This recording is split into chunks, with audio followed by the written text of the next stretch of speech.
sur RMC, les GG en direct sur RMC, RMC Story. Avant de donner la parole à Eric Brunet, avant de continuer le GG, vous avec Marina et Maxime, le temps de vous dire que chez Moscato, tout à l'heure dans le Super Moscato Show, à partir de 16h, vous avez 1000 € à gagner.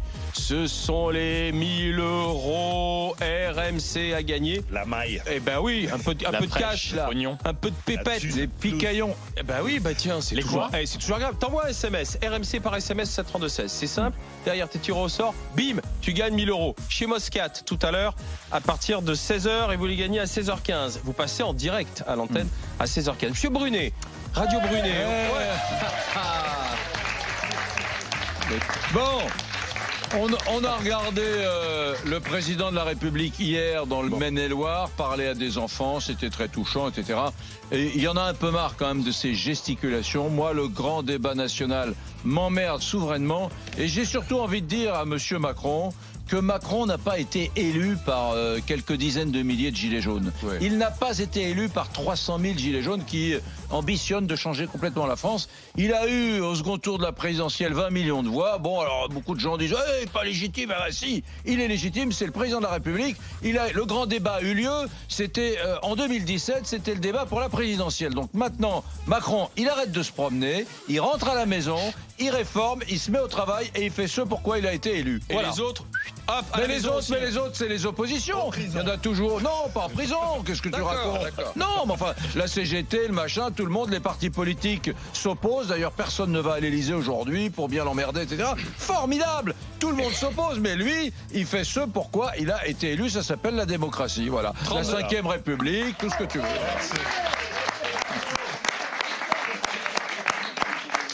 Anas, ça lui plaisait jusqu'à ce que tu dises il n'a pas été élu par les Gilets jaunes. Après, il a lâché. Allez, 32-16 pour réagir avec Eric Brunet tout à l'heure entre midi et 2 en direct sur RMC. Suite du GG, vous, Marina veut reparler avec Maxime Liédot, justement, du président Macron hier dans le Maine-et-Loire, avec les enfants pour discuter du futur de la France. Extrait de Maxime, dialogue avec Marina en direct sur RMC, RMC Story. C'est intéressant parce que c'est toujours, comme pour une fois d'ailleurs, très bien dit Anas, une certaine, comment dire, sincérité, sans filtre, pardon, sur les enfants. Donc c'est toujours hyper intéressant. Mais ouais, sur la question des gilets jaunes, il a été on ne peut plus clair. Pour moi, il y a pas eu du tout d'amalgame. Il y a eu en effet d'abord des gens qui se sont mis en colère sur les ronds-points, qui ont en effet porté une voix qui était qui devait d'ailleurs être largement entendue en France, celle des gens de la France périphérique, selon l'expression consacrée désormais. Et puis il y a eu après le mouvement qui a totalement tourné en vinaigre. Marina, bonjour. Bonjour. Tourner en vinaigre. Attention, tourner au vinaigre. Tourner au vinaigre. Marina, une fidèle des GG, allez-y, Maxime vous écoute. Bonjour Marina. Bonjour. Voilà, alors moi j'ai une petite remarque à faire. J'ai trouvé ça pas sain du tout en fait. Pas sain et pas très glorieux pour le président de la République qui choisit de faire valoir à peu de frais. Voilà, si les enfants étaient, avec tous les guillemets qui s'imposent, sans filtre, naturels, etc., je pense que les réponses de M. Macron étaient pas naturel du tout en fait. Il a profité d'être face à un public qui est peut-être avec qui on ne va pas rentrer dans des grands détails, etc., pour schématiser un mouvement, pour schématiser la crise sociale qui est en France en ce moment, entre d'un côté les gentils gilets jaunes qui faisaient que manifester et qu'il a d'ailleurs copieusement ignoré, et les vilains gilets jaunes maintenant qu'il n'aime pas. Excusez-moi Monsieur Macron, vous n'êtes pas là pour aimer les Français ou pas pour les aimer, vous êtes là pour diriger un pays. Mais en l'occurrence, pour ne pas aimer les gilets jaunes parce qu'ils cassent tout et qu'ils veulent imposer leurs idées, mon Dieu comme c'est pas beau. Alors je trouve qu'il a envoyé un message, pas aux enfants qui étaient devant lui, à une France qui suppose assez simpliste, simplette, et à qui il faut faire des gros schémas bien gras, bien gros pour être entendu. Voilà. Alors, Maxime, réponse à Marina. Marina, deux choses. D'abord, là, je peux vous rejoindre que sur le premier point, ça va être long. Décidément, à savoir que, en effet, Emmanuel Macron, faire le service après-vente du grand débat de sa politique face à des enfants, je pense pas que ce soit le meilleur moyen d'être crédible. Ça, je suis d'accord avec vous, pardon. Bah, carrément. Oui, non, mais là, c'est la fin de l'émission. Non. Et en effet, c'était pas la meilleure façon, surtout qu'on a l'impression de le voir partout, tout le temps. Ça, c'est pénible. Maintenant, pardon de vous dire que sur les gilets gilets jaunes.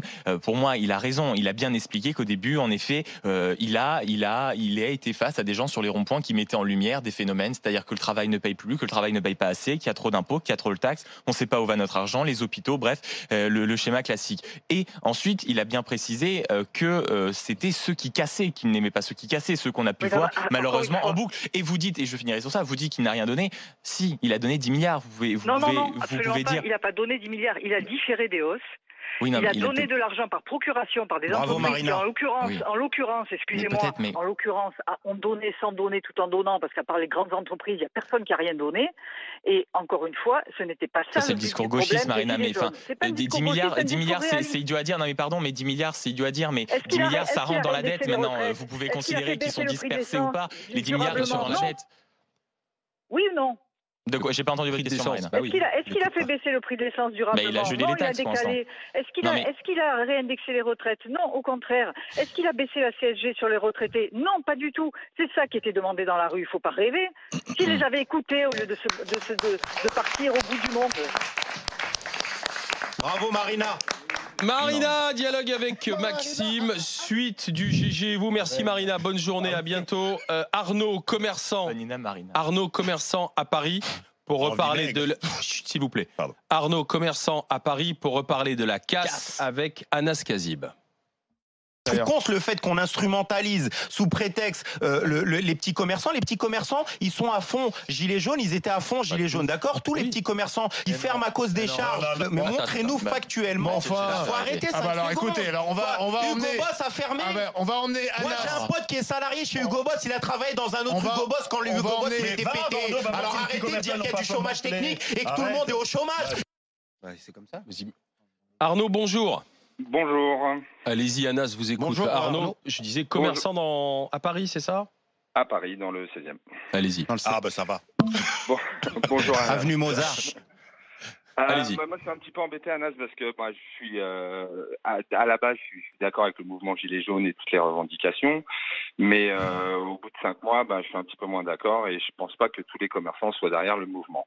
Je t'explique un petit peu mon parcours. Moi, je viens de banlieue. J'ai travaillé 20 ans sur les marchés en banlieue et j'ai mis 20 ans à me payer ma boutique à Paris dans le 16e, où je suis arrivé avec des a priori sur les gens du 16e, mais où je me suis vite rendu compte qu'ils étaient comme tout le monde, qui se levaient le matin et qui travaillaient. Vous faites quoi comme secteur d'activité? Dans la poissonnerie. D'accord. Donc aujourd'hui, moi, j'ai du mal à comprendre et j'ai du mal à justifier ces violences, même si à la base, je comprends les revendications. Et ce que j'ai envie de dire à Anas, c'est que j'aimerais bien qu'il écoute mon propos, je pense, pour avancer, parce que le but, c'est ça, c'est de tous avancer ensemble. Moi, aujourd'hui, le mouvement des Gilets jaunes, il m'empêche de faire du social. Vu mon parcours, j'avais un défi depuis que je me suis mis à mon compte, c'est-à-dire que je voulais prendre un jeune de banlieue tous les ans, le former et le sortir. Ça fait 20 ans que je fais ça, 20 ans que ça marche. J'ai un super outil, c'est le travail, c'est génial. Je voudrais envoyer le message que les jeunes de banlieue, quand vous les prenez, vous les encadrez, c'est des jeunes qui sont super, on arrive à en faire quelque chose. Et aujourd'hui, je me prends moins 25% de chiffre d'affaires depuis 4 mois. J'ai 3 jeunes, j'ai 2 en situation irrégulière. Enfin voilà, je fais mon social comme ça et aujourd'hui mon social je peux plus le faire à Anas. Donc je suis embêté et si tu veux les violences, les conséquences dans les centres-villes, sur l'ambiance en général, je pense pas que ça apportera un soutien à la cause des Gilets jaunes. Je pense qu'il y a d'autres méthodes et je pense que cette colère il faut l'utiliser autrement. Parce qu'aujourd'hui elle est contre-productive et j'ai l'impression que les Gilets jaunes c'est comme s'ils crachaient en l'air et qu'ils n'allaient pas tarder à reprendre un retour. Alors Arnaud, réponse d'Anas qui vous a écouté attentivement. Anas. Rebonjour Arnaud, je ne sais pas si j'avais dit bonjour tout à l'heure. J'entends ce que tu dis, vu que tu me tutoies, je vais te tutoyer pareillement. Le problème c'est que de toute façon, qu'on soit contre les Gilets jaunes ou qu'on soit pour les Gilets jaunes, ce sont les Gilets jaunes qui, au final, ont le dernier mot de leur mouvement. Soit il continuera, soit il s'arrêtera. Mais derrière, il y a une coordonnée que moi, j'essaie de pointer depuis le début. C'est-à-dire qu'il y a une responsabilité politique du gouvernement aujourd'hui à chercher la crise, c'est à chercher à résoudre cette crise. Le problème, que ça soit des commerçants, mais moi je suis cheminot, lorsqu'on fait des grèves, c'est comme ça. T'empêches malheureusement des salariés aller dans au travail. C'est ce qu'on appelle le blocage de l'économie de manière générale. Et malheureusement, aujourd'hui, ceux qui payent le prix le plus fort, ce sont les petits commerçants du fait des manifestations. Parce qu'aujourd'hui, je le rappelle quand même, c'est un mouvement qui dure depuis 4 mois, mais il n'y a pas une grève. Il n'y a pas une grève. Imaginez si depuis 4 mois qu'on parle de 68, on revendique 68. 68, c'est 10 millions de grévistes durant le mois de mai. Et aujourd'hui, on n'est pas arrivé dans une situation de grève. Donc, moi, je pense que un petit commerçant, et j'entends vos difficultés, ne doit pas mettre sa colère et ses difficultés sur les gilets jaunes qui crient aussi leur désarroi, parce qu'au final, c'est des gens qui s'affrontent. D'un côté, le petit commerçant qui galère et le gilet jaune qui galère aussi. Mais d'aller voir en haut, parce que je pense que vous avez des problèmes sur les charges, sur les RSI, sur les taxes que vous payez de manière beaucoup plus élevée que les grandes entreprises. Enfin, il y a un certain nombre de choses qui vous permettraient de continuer à faire du social. Merci Arnaud, désolé de ne pas aller plus loin dans la discussion, mais c'était la fin du GG et vous. On se retrouve lundi. David sera de nouveau avec nous, David Dickens, Didier Giraud, agriculteur, Marianne Soubré, avocate, et puis nous accueillerons notre consoeur d'RMC Story, Elisabeth Tchoungi, qui sera avec nous lundi, parce que nous serons à la veille de la journée de l'autisme. Isabelle Tchoungi, elle est maman d'un enfant qui est autiste Asperger. Elle en a fait un livre, Le jour où tu es né, une deuxième fois, et elle viendra nous parler de cette cause qui lui tient à cœur et qui concerne des dizaines de milliers de familles. Passez un bon week-end et rendez-vous lundi en direct sur RMC Story à 9h. RMC, les grandes gueules.